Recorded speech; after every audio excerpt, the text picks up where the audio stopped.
সুধীমণ্ডলী, আপনাদের দৃষ্টি আকর্ষণ করছি বাম পাশের উত্তর আকাশে।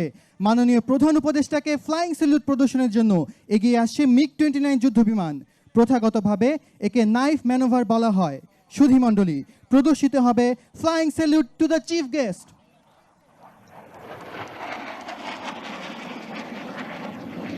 মাননীয় প্রধান উপদেষ্টাকে এইমাত্র মিগ-29 যুদ্ধ বিমানটি ফ্লাইং স্যালুট প্রদর্শন করলো। শক্তিশালী ইঞ্জিন ও সর্বোৎকৃষ্ট অ্যারোডাইনামিক ডিজাইনের এই বিমানটি অত্যন্ত স্বল্প গতিতে দ্রুততার সাথে দিক ও উচ্চতা পরিবর্তন করে শত্রুর বিরুদ্ধে নিজেকে আক্রমণাত্মক অবস্থানে নিয়ে যেতে সক্ষম। মিগ-29 বিমানটি এই কৌশল প্রদর্শনের জন্য এখন দিক পরিবর্তন করে প্যারেড গ্রাউন্ডের দক্ষিণ দিকে অবস্থান নিচ্ছে।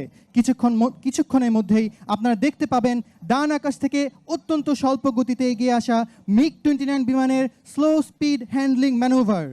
স্বল্প গতিতে আকাশে ভেসে থাকার সক্ষমতা এই বিমানটিকে দিয়েছে যুদ্ধক্ষেত্রে এক অনন্য সুবিধা এবং কার্যকরী যুদ্ধ কৌশল প্রদর্শনের সুযোগ।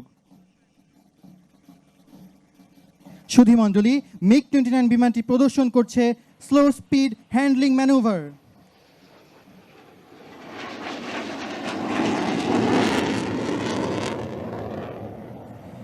সুধীমণ্ডলী, এই বিমানটি সম্মুখে থাকা শত্রুর জন্য সত্যি বিভীষিকাময়। এর অন্যতম প্রমাণ হলো এর সর্বোচ্চ টার্ন পারফরমেন্স। শত্রুকে অব্যর্থভাবে ধাওয়া করার জন্য স্বল্প পরিধিতে উচ্চ টার্ন রেটে এই বিমান দিক পরিবর্তন করতে সক্ষম, যা এখন এটির আফটার বার্নার টার্নের মাধ্যমে আপনারা দেখতে পাচ্ছেন।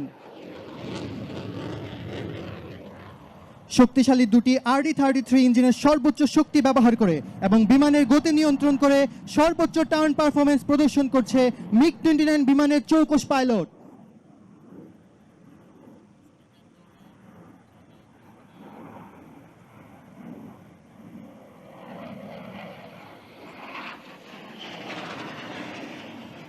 সুধীমণ্ডলী, আফটার বার্নার টার্ন প্রদর্শনের পর মিগ-29 বিমানটি এখন অবস্থান নেবে প্যারেড গ্রাউন্ডের উত্তর পশ্চিম প্রান্তে আজকের চূড়ান্ত প্রদর্শনীর জন্য। দর্শক মণ্ডলী, বিজয়ের এই মাসে বাংলাদেশ বিমান বাহিনীর শক্তির প্রতীক মিগ-29 বিমান এখন উত্তর পশ্চিম প্রান্ত থেকে যুদ্ধ জয় বিজয়োল্লাস প্রকাশে ঢাকার আকাশ বিদীর্ণ করে ছুটে আসবে ভিক্টরি রোল প্রদর্শন করতে। সম্মানিত সুধী, আপনাদের অনুরোধ করছি দৃষ্টি রাখতে ডায়াসের মাঝ বরাবর বিস্তৃত এই আকাশের ক্যানভাসে বিমানটি প্রদর্শন করবে ভিক্টরি রোল।